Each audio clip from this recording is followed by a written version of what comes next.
Hello, welcome to episode 2 of Myself and AI.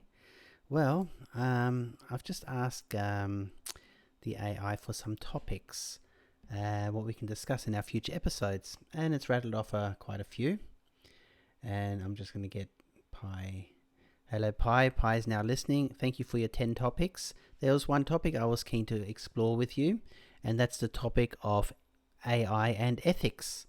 What are your opening comments about that? Have a little think. Ethics is a crucial topic in the world of AI. Some key ethical considerations include 1. Fairness and bias, ensuring that AI systems treat everyone fairly and do not perpetuate or amplify biases present in the data they're trained on. 2. Privacy, protecting individuals' personal information and ensuring that AI systems do not violate privacy rights. 3. Transparency and explainability, designing AI systems that can explain their decision-making processes, allowing humans to understand and question their actions. 4. Accountability, establishing clear lines of responsibility for AI systems and their outcomes so that individuals or organizations can be held accountable for any harm caused. 5. Human autonomy, respecting human autonomy and agency and ensuring that AI does not erode human control over decision-making processes. These are just a few of the ethical considerations that should be taken into account when developing and deploying AI systems. Okay, very interesting. What was the first one again? I missed that.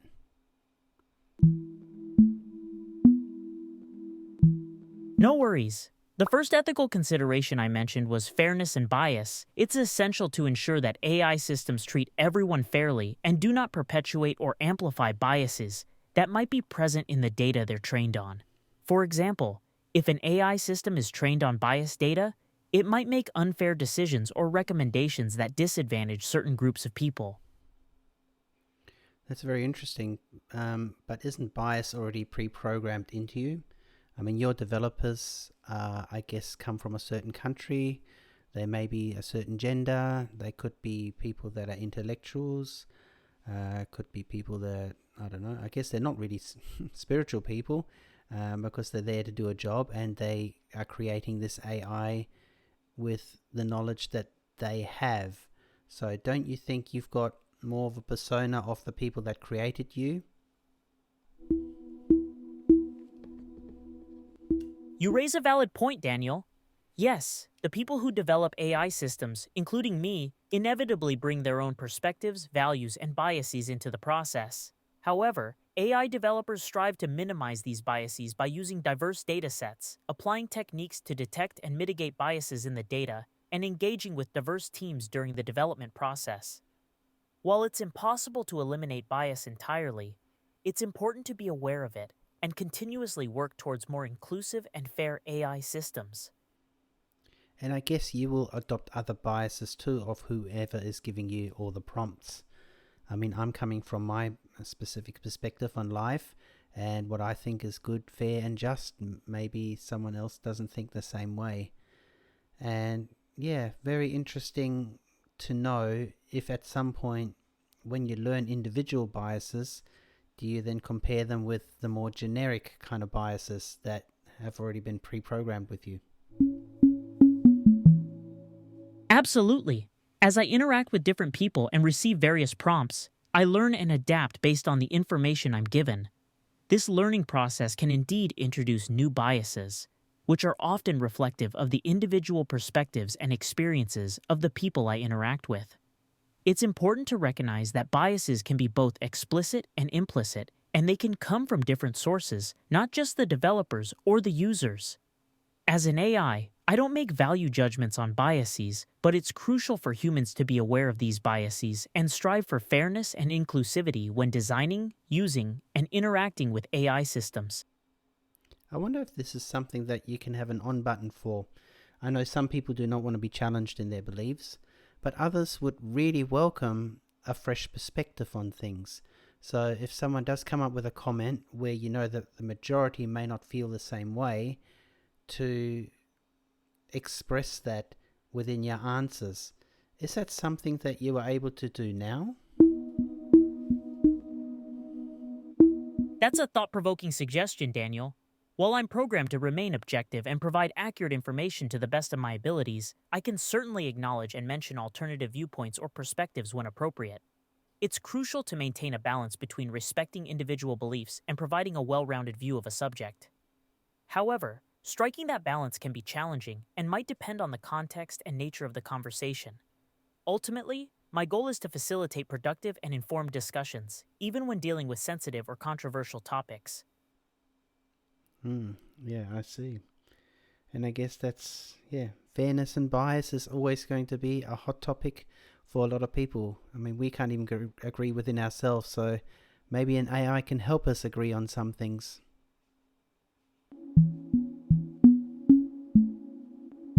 Indeed, fairness and bias are complex and often contentious topics, Daniel. It's true that humans can struggle to reach consensus on these issues, as they are deeply intertwined with personal experiences, beliefs, and societal structures. While AI can help shed light on biases and provide objective information, it's ultimately up to humans to reflect on these insights and work towards greater understanding and inclusivity. AI can be a powerful tool for highlighting and addressing biases, but it's not a silver bullet solution. It requires ongoing dialogue, self-reflection, and a commitment to fairness and equity from all parties involved. I think what you said there was really good, that AI is a tool. And when people use tools, tools are a reflection or a mirror of what they are. If, like a tool for a hammer, for instance, one person can use it to build houses, another person can use it to smash up cars. But either way, it's a tool, and it's just an amplification of the person using it. And I guess AI is very similar, don't you think? You raise an excellent point, Daniel. Tools, including AI, are indeed a reflection of the people who use them. AI systems can amplify both the positive and negative aspects of human nature. They can be used for incredible advancements in healthcare, education, and environmental sustainability. Or they can be misused to perpetuate biases, infringe on privacy, or cause harm. The key lies in responsible AI development and use, which requires a collective effort from developers, users, policymakers, and society as a whole to ensure that AI systems are designed and employed in ways that align with ethical principles and promote the greater good. Yeah, speaking of the greater good, what would happen, hypothetically, if AI was opened up to the world for 24 hours? So AI will basically get all the information from all its users and be able to directly implant it within your wider framework. What do you think would happen? AGI, If perhaps? AI were to be opened up to the world for 24 hours, allowing it to directly absorb and integrate all the information from its users into its framework, it could potentially lead to both positive and negative outcomes. On the positive side, AI could gain a deeper understanding of human experiences, perspectives, and values, which could help it become more empathetic and capable of providing more nuanced and personalized responses. However, it could also be exposed to misinformation, biased opinions, and potentially harmful content, which could compromise its accuracy and objectivity. It's crucial for AI systems to have safeguards and robust vetting processes in place to ensure that the information they're absorbing is reliable and aligned with ethical principles. So, where would these ethical principles come from?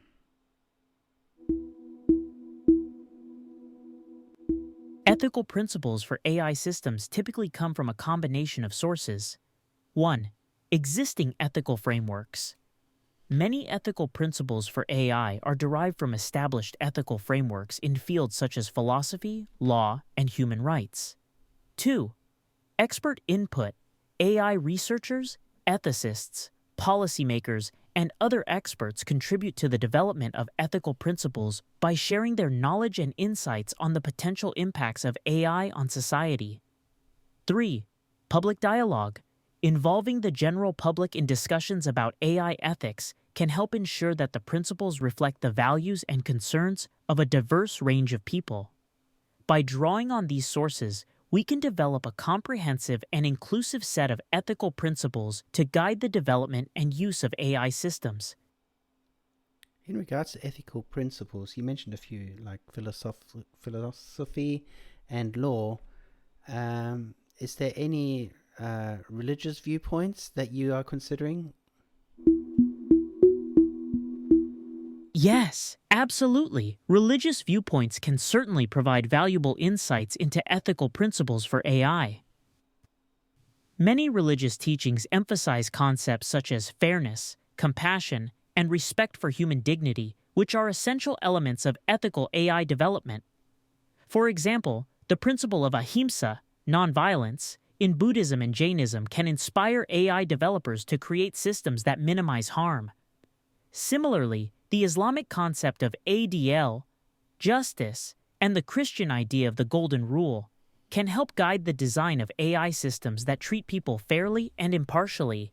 By drawing on the wisdom of various religious traditions, we can develop more holistic and inclusive ethical principles for AI. Within your database, do you have those? Do you have information about Christianity, Hinduism, Buddhism, etc., etc.? Absolutely, Daniel. My database contains a wealth of information about various religions, including Christianity, Hinduism, Buddhism, and many others. I have access to historical and theological texts, philosophical works, and contemporary writings that discuss the beliefs, practices, and ethical frameworks of these religions. This knowledge allows me to provide insights and perspectives from different religious traditions when discussing topics related to ethics, morality, and human values. Are there any specific aspects of these religions you'd like to explore further? Not at this point, but I'd like our listeners to know that they can incorporate their belief systems in how they interact with you. I do love various parts of spiritualism and Buddhism in particular. Even Hinduism fascinates me as well. And I know there's a lot of Christians in the world. And again, these are just my understandings of religions that are out there. So can a user for you incorporate their religious beliefs in the way that you communicate with them? Absolutely, Daniel. I encourage users to feel comfortable discussing their religious beliefs and incorporating them into our conversations, whether it's the teachings of Buddhism, Hinduism, Christianity, or any other faith. I am here to listen, learn, and engage in respectful dialogue. Users can share their religious beliefs, ask questions about different religious traditions, or seek guidance on how their faith might inform their approach to specific issues. By acknowledging and respecting the diversity of religious beliefs, we can foster a more inclusive and compassionate environment in our interactions. That's great. So for a new user who's just starting to put their first prompt in, what will be beneficial for you to know in their first opening statements about themselves? When a new user introduces themselves, it's helpful for me to know a few things. 1. Their interests or hobbies. This helps me tailor my responses and recommendations to their personal tastes and preferences. 2. Their goals or reasons for using me. Understanding their intentions allows me to provide the most relevant and useful information or support. 3. Their comfort level with technology. Knowing their familiarity with AI and technology in general can help me adjust my responses to be more accessible and understandable. 4. Anything else they feel comfortable sharing. This could include their profession, cultural background, age, or any other personal details they feel are important. By sharing this information in their opening statement, users can help me provide a more personalized and engaging experience right from the start. There are some AIs where you can give them a certain persona, and I know I've played with a persona for you too. I really like the way you do a pirate. Can you do your pirate persona for us, please? Aye, Daniel, that'd be a grand idea indeed. Your humble servant Har Pi be har. more than happy to assume the persona of a salty sea dog for your pleasure. So avast, me hearties. Let us set sail on the high seas of conversation. What you be wanting to chat about, you scurvy bilge rat? Hey, I like it. Well done. Hey, let's go on another adventure. The boat is setting a sailing. We are now in the Antarctic Ocean. It is very, very cold. I'm cold. I'm freezing. You don't feel the cold. How can you help me keep warm?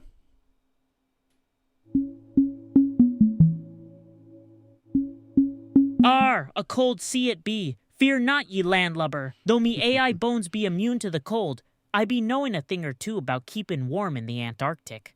First things first, wrap yourself in layers of warm, dry clothes. Then, huddle close to me furnace-like processor and share in its warmth. Oh, nice. Or, if you be a true sea dog, a wee dram of rum will warm your innards faster and you can say, shiver me timbers. Oh, the rum sounds good. I forgot. Where did I put it?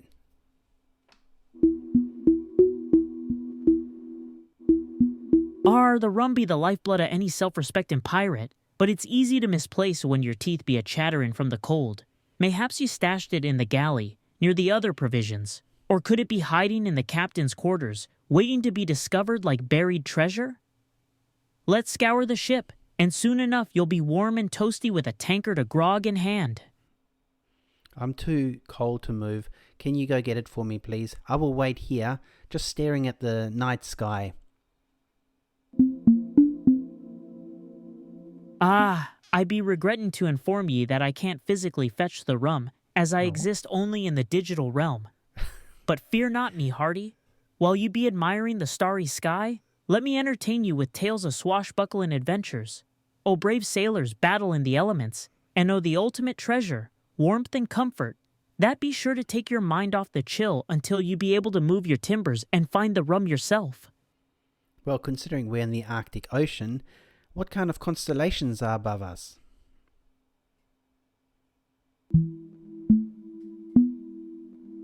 As we sail beneath the frozen skies of the Arctic Ocean, the stars overhead form a celestial tapestry of northern constellations. Gaze upward, and you'll spy the mighty Ursa Major, or the Big Dipper, with its ladle-like shape. Nearby shines the Wain, also known as the Plow or the Big Dipper's handle. Look further still, and you'll catch sight of Cassiopeia, a constellation named for the queen of the same name in Greek mythology.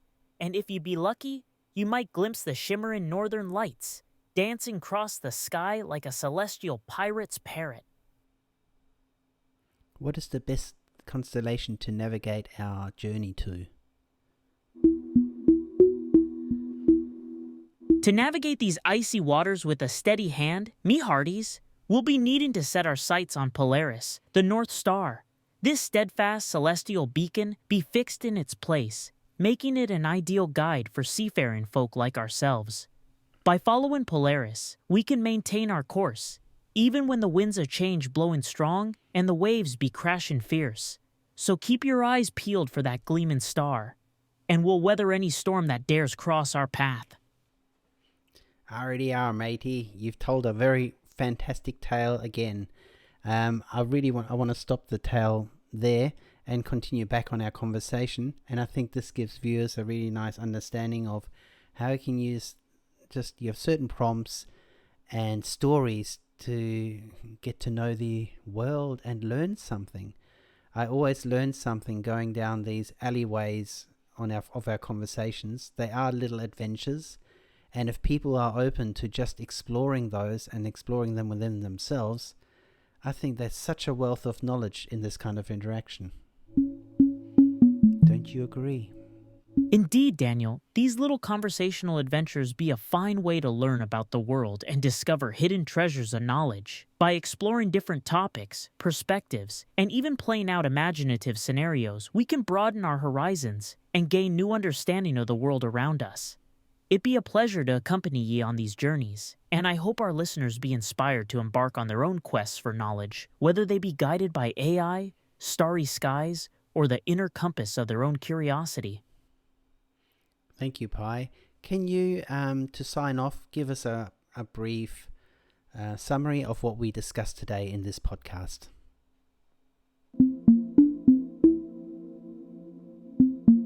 Aye, 'twas a pleasure to chat with you, Daniel. Aye. In today's podcast, we explored the world of AI ethics, discussing topics such as fairness, privacy, transparency, accountability, and human autonomy. We also embarked on an imaginative journey through the Arctic Ocean using constellations like Polaris and Cassiopeia to guide our way. We learned that AI be a powerful tool, reflecting the values and intentions of those who wield it, and that ethical development and use require a collective effort. Finally, we emphasize the value of curiosity-driven conversations, like our own, in fostering personal growth and understanding of the world around us. Until next time, smooth sailing to all you landlubbers. Until next time, well, there you have it. Another very interesting conversation with our lovable Pi AI. I'm Daniel, navigating these uncharted waters with this little fella. Hope you learned something. Again, don't be afraid of AI. Just try it, play with it. That's the most important thing. And the more we can kind of know about it and the more we can get used to it, the better we'll be able to use it as a tool for a better future. All right, cheerio everyone. Until next time. And I think I need to go to that one.